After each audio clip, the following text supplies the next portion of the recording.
¿Se acuerdan ustedes en la campaña anterior de López Obrador que hablaba de que alguien decía que estaba muy involucrado con Rusia y con los rusos y que un día incluso bulió el presidente en el puerto de Veracruz diciendo, sí, por aquí llegan los rusos que dicen que me apoyan, etcétera, etcétera, que estuvo guaseando con el tema? Pues ese tema, sea como sea, se ha convertido en realidad porque de una u otra manera el presidente ha demostrado, y con preocupación para los norteamericanos, un peligroso acercamiento con Rusia.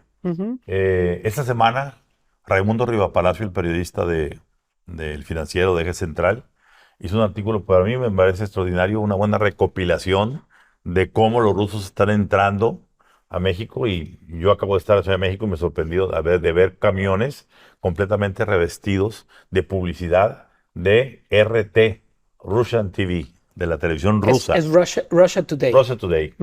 Esta televisora, que dicho sea de paso, estatal, que le ha concedido la única entrevista que ha dado López Obrador este año a cualquier periodista. No ha dado entrevistas a nadie más que a la periodista de la televisión rusa. Claro. Y esto va a ser una rueda de la fortuna en la que, Rodrigo, explícanos qué es lo que revela Rivapalacio en este artículo. Para empezar, Rivapalacio se basa en un reporte previo que hizo Dolia Esteves, también muy, muy importante, de septiembre del año pasado. Dolia Esteves, hay que decir que es la corresponsal. Es corresponsal históricamente de la prensa mexicana en Washington. Y también un reporte de The Hill, que es el periódico más leído en el Congreso norteamericano, sobre el avance de la influencia tanto mediática como diplomática de Rusia en México. Básicamente lo que dice esta pieza es cómo Rusia ha ampliado su huella e influencia tanto en el sector diplomático como en el sector de inteligencia. En este momento, México es el país con el mayor número de agentes rusos de inteligencia operando en el mundo. Dicho primero por Glenn Van Herk, y también lo puedes constatar en las cifras de la Secretaría de Relaciones Exteriores. Hay 86 personas asignadas a la Embajada de Rusia. En la Embajada de Estados Unidos en México solo hay 46. Y en la Embajada Mexicana en Moscú solo hay 10 personas. Es decir, no es recíproca esa cifra. John Feely, un ex diplomático norteamericano, precisamente le dice a Dolia Esteves, esto solo se puede asumir de una manera, y es que es una plataforma de espionaje contra Estados Unidos. Y hay dos intereses muy claros que tiene Moscú en relación a México. Número uno, generar una división o, digamos, generar una tensión permanente entre Washington y entre México.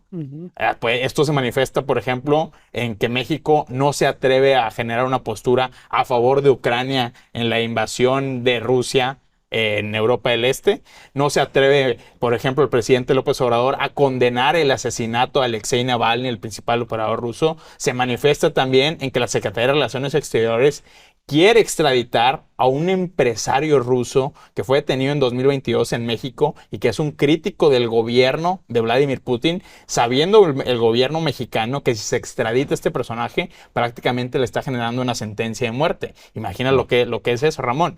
Y aquí hay un doble estándar muy importante en la relación que tiene México frente a agentes extranjeros, porque después de la detención del general Salvador Cienfuegos en Estados Unidos, generó un enojo muy importante, tanto en las Fuerzas Armadas como en el gobierno de López Obrador, y a raíz de eso se publica una ley donde presuntamente se regula la participación de agentes extranjeros en México. Eso fue básicamente un traje a la medida para evitar que la DEA tuviera operaciones sensibles en el país. Pero ¿qué pasa? Eso no se aplicó a los rusos, se aplicó solo a los norteamericanos, porque a partir de 2022 los rusos crecen su presencia en 60% en México. Y no olvidemos algo, recordemos, aquí lo dijimos, Alejandro. Cuando la DEA vino hace un par de años a pedir 14 agentes adicionales mexicanos para sumarlos a un igual número de americanos, para hacer un comando especial para ir detrás de los laboratorios de fentanilo en Sinaloa y en todas esas partes de Nayarit y Colima y todos esos lugares, no solamente no les dieron los 14 elementos, les redujeron 10 o 12 de los que ya estaban en operaciones, y eso irritó mucho a Washington. Así es. Y ahora, ¿qué va a decir Washington cuando dice, oye, a mí me cuentas el número de agentes que colaboran con nosotros, y si en cambio dejas entrar y te pones de acuerdo con los rusos? Porque lo que se está comentando muy seriamente es que aquí hay toda una operación muy importante de legitimación. Muchos de esos rusos hasta parecen mexicanos, hablan perfectamente bien el español y traen documentación falsa, Alejandro. Aquí lo importante es cómo esta actitud a contracorriente del contexto geopolítico del presidente Andrés Manuel López Obrador, con esa bandera de la soberanía y de que toma sus propias decisiones y dice no se va a dejar intimidar por ningún gobierno, está entrando en un juego muy peligroso. Porque estamos viendo cómo Vladimir Putin, el mundo está volviéndose otra vez hacia la bipolaridad y no los que están en contra de Rusia y los que están en contra de Estados Unidos, sino los que están en contra de Estados Unidos. ¿Sí?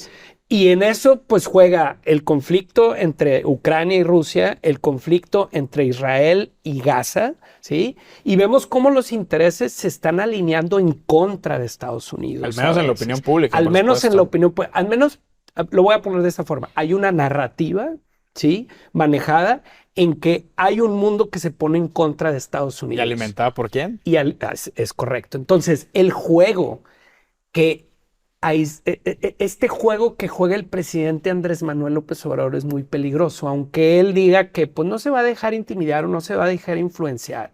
El simple hecho de tener a estos agentes que aumentó el 40% en su sexenio, que es lo que tengo, sobre todo después de lo que pasa después de la muerte misteriosa de Alexis Navalny. Navalny. Es decir, creo que, y además, que el presidente, recordemos, ha invitado a la delegación rusa a eventos.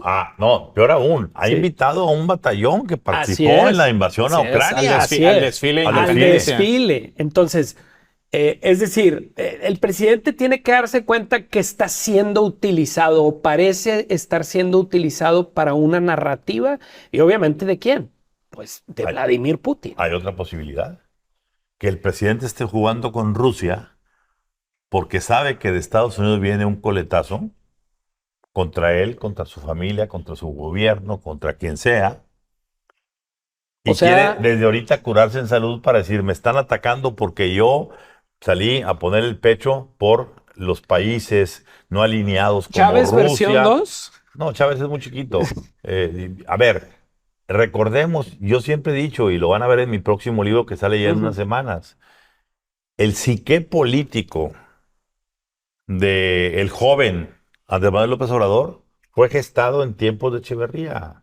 Y con Echeverría se gestó cuando Echeverría, ¿qué hacía? Le valía gorro lo que pasaba en México. Él andaba con Willy Brandt, andaba en la Internacional Socialista, quería ser líder del tercer mundo. O sea, todavía se está peleando con McCarthy el Andrés Manuel López Obrador. Él sigue en la Guerra Fría. Él sigue en la Guerra Fría señalando que los americanos pusieron a Pinochet para matar a su amigo Salvador Allende, etcétera, etcétera, etcétera. Pero sabe que utilizando esa narrativa, como la comentaste ahorita, pues quizá él pueda tener en sueño guajiro un elemento de negociación con Estados Unidos para inhibir cualquier acción, Rodrigo. A ver, lo que yo veo más grave para la coyuntura actual es el avance de la influencia de los medios rusos en México. Y también el analista Javier Tejado da un dato muy importante porque da cuenta que un empresario, Ángel Remigio González, que está asociado con Guillermo Cañedo White. Conocido como el Fantasma. Conocido como el Fantasma. De Nuevo León. Originario de Nuevo León. Originario de Nuevo León. A través del Canal 13 y de sus 15 concesionarios en todo el país, está reproduciendo las transmisiones de Russia Today. Y un análisis del INE encontró que precisamente las concesionarias de Canal 13 son las que mayor cobertura le han dado a la elección presidencial. A ver, el hecho de que tú puedas transmitir en el espectro radioeléctrico mexicano contenido de una empresa estatal extranjera requiere la autorización del gobierno mexicano. Y esa autorización fue otorgada. Y yo veo ese contraste. O promovida incluso. Y yo veo ese contraste entre las facilidades que se le otorgan a El Fantasma y a Russia Today con la manera en que López Obrador trata a la prensa nacional. Por ejemplo, diciendo desde la conferencia mañanera que Joaquín López Dóriga y Ciro Gómez Leiva, dos periodistas críticos de su administración, incurrieron en fallas y adeudos fiscales, violando, por supuesto, la ley del presidente López Obrador a la luz de todos, violando el secreto fiscal, diciendo, es que estos personajes podrían tener adeudos fiscales, etcétera. A ver, una posición muy crítica y la presión que se ejerce también en contra de otros medios desde el poder, contrastando con lo que pasa con Russia Today. Entonces hoy el gobierno mexicano para el psique de Estados Unidos es un gobierno que deja pasar el fentanilo, que no está respetando las reglas del Tratado de Libre Comercio y que además está alineado con los intereses rusos. Esos son armas hoy en las elecciones muy importantes para quien quiera arrebatarle el poder también a Joe Biden, ¿verdad? Entonces, si estamos en ese juego también electoral con todo esto que está pasando. Máxime, como se ha reportado esta semana, si Donald Trump está considerando designar a Marco Rubio, senador republicano por Florida, un personaje al más escandaloso, de mucha agresividad en temas latinoamericanos contra gobiernos de izquierda, lo está considerando para ser su compañero de fórmula, su vicepresidente. A ver, Marco Rubio, de Florida, ¿sí?, estaría con Trump. ¿Y qué tal si en lugar de Kamala Harris, el señor Biden, elige a una gente como Vincent González o Henry Cuellar para ser el candidato a la vicepresidencia? Pues Vincent González, Ramón, ya viajó con él algo pasó con Vincent González. Publicamos aquí en Código Magenta la fotografía donde solamente Biden y él venían en la oficinita, en la mini oficina oval de el Air Force One. Incluso Vincent se sentó en la silla del presidente como para decir, le ha dicho Biden, siéntate ahí para que veas lo que se siente, para que veas que se siente el poder, el peso y todo. Te la bajamos un poquito. A lo mejor le estaba dando una caladita. Claro. Para decir, porque yo sí sé que ahorita el presidente Biden trae 3 o 4 posibilidades y una de ellas puede ser Vincent González.